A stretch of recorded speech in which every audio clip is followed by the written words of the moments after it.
ऐ मेरे वतन के लोगों, जरा आंख में भर लो पानी, जो शहीद हुए हैं उनकी जरा याद करो कुर्बानी।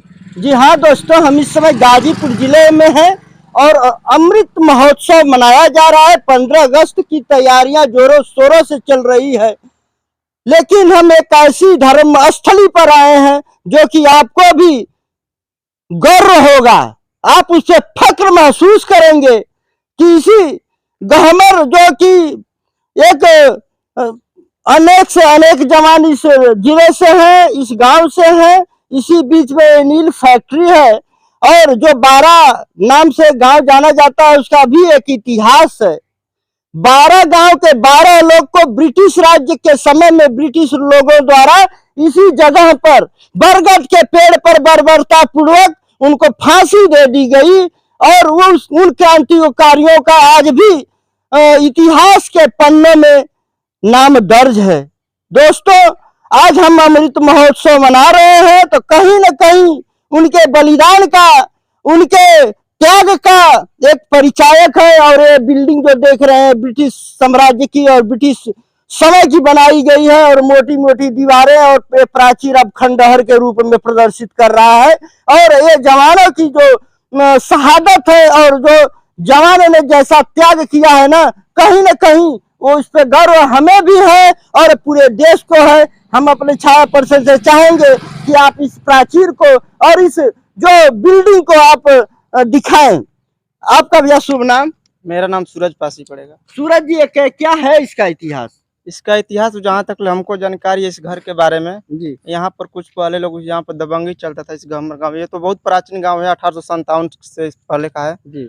तो यहाँ पर जो सरकारी ट्रेन था उसको रेलवे में जो सरकार का संपत्ति था यहीं से क्रॉस होता, बगल में स्टेशन है, गमर स्टेशन है। तो कुछ यहाँ के दबंग लोग जो है उस सरकारी संपत्ति को नुकसान पहुँचाते थे, लूटपाट कर लेते थे। तो सरकार को पता चल गया इस सरकारी संपत्ति को गमर गांव में लूटा जा रहा है। तो वो जो सरकार अपने सैनिक को भेजकर, शासन को भेजकर यहाँ पर जो दबंग लोग थे तो उनको यहाँ आए, पूरा घेराबंदी, पूरा गमर को उड़ाने के लिए सरकार भेज, जाओ गमर को उड़ा दो, वहाँ पर जो सरकारी संपत्ति को नुकसान पहुँचाया जा रहा है। तो यहाँ पर सरकार जो है अपना शासन भेजी और पूरा गमर का घेराबंदी हुआ उस समय। तो उसमें लोग कुछ बता रहे थे कि उस समय जो है सरकार, पूरा प्रशासन आई थी गमर को उड़ाने के लिए। तो उस समय जो कुछ लोग थे बोले कि नहीं, जो दबंग है उसको उड़ाया जाए, बाकी गांव को क्यों क्षति आप पहुंचाएंगे। तो सरकार ने सुनवाई की और पूछा उन लोगों से कि तो वो कौन दबंग है जो सरकारी संपत्ति को जो नुकसान पहुंचाता है। तो गमर के निवासी जो है, गमर के जो लोग थे आकर, उस समय घर नया था, अच्छा था, इसी घर को दिखाएं। तो सरकार जो है इसी घर पर तोप लगाकर और कुछ दूरी पर ले जाकर बम बारूद से इसको उड़ाया गया था। और दूसरा मत ये है कि इस घर को ढहाने के विषय में कि सन 1942 में भारत छोड़ो आंदोलन जब चला था, गांधी जी के द्वारा था, अंग्रेजों भारत छोड़ो, तो उस समय 1942 में इस घर को भी उड़ाया गया था, तोड़ा फोड़ा गया था। बाकी इसकी, और यहाँ पर जो है अंग्रेजों द्वारा यहाँ पर लोगों को नील को खेती करवाने के लिए मजबूर किया जा रहा था और लोग करते थे। जी। अनेक अनेक ब्रिटिश राज की बर्बरता जो भारत के जन प्रतिनिधि और भारत के वासियों को दोस्तों झेलनी पड़ी है, इस नमन करते हैं इस शहीदी धरती को और नमन करते हैं उन नौजवानों को जो कि 12 लोगों ने अपने हंसते हंसते जीवन के न्यौछावर कर दिया। हालांकि जो बरगद यहाँ पर 1857 में जिस पे वो फांसी पे झूले होंगे ना, वो तो यहाँ पे समाप्त हो गया है। लेकिन इस वीरांगना धरती को और इस खंडहर जो आप जो देख रहे हैं ना, इस खंडहर को मैं आपको दिखाने की कोशिश कर रहा हूँ कि किस प्रकार ये है खंडहर। ये आप देख रहे हैं पूरी मोटी मोटी दीवारें हैं। ये बरगद का प्राचीर जो कि देखिए ये पूरा खंडहर बना हुआ है और पूरा ये प्राचीर और ये बरगद का पेड़। दोस्तों, हम आपको दोहराना चाहेंगे कि यदि है तो आज भी हमारे देश के जवान किस प्रकार अपने जीवन को न्यौछावर करके देश की रक्षा करते हैं।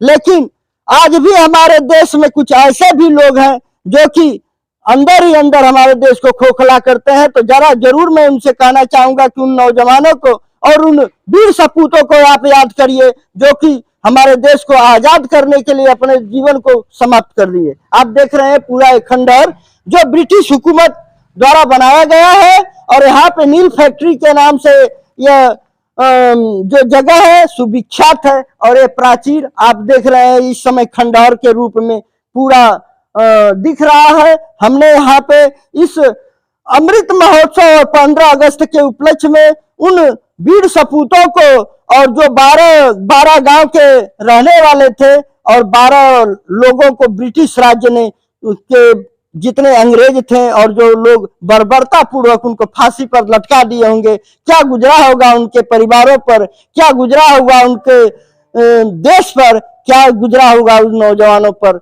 मैं इसी बात को आपको इस इतिहास को दिखाते हुए और उनको नमन करता हूं, बार बार उनके चरणों का वंदन करता हूं, अभिनंदन करता हूं कि आप जरूर कहीं भी हो, किसी देश में कहीं पर भी रहना आपका हो रहा हो, लेकिन ऐसे नौजवानों को, ऐसे वीर पुरुषों को बार बार नमन करता हूं और इस धरती को भी नमन करता हूं जो कि एक तपोभूमि की तरह यहाँ पे लोगों ने अपने जानों को न्यौछावर कर दिया है।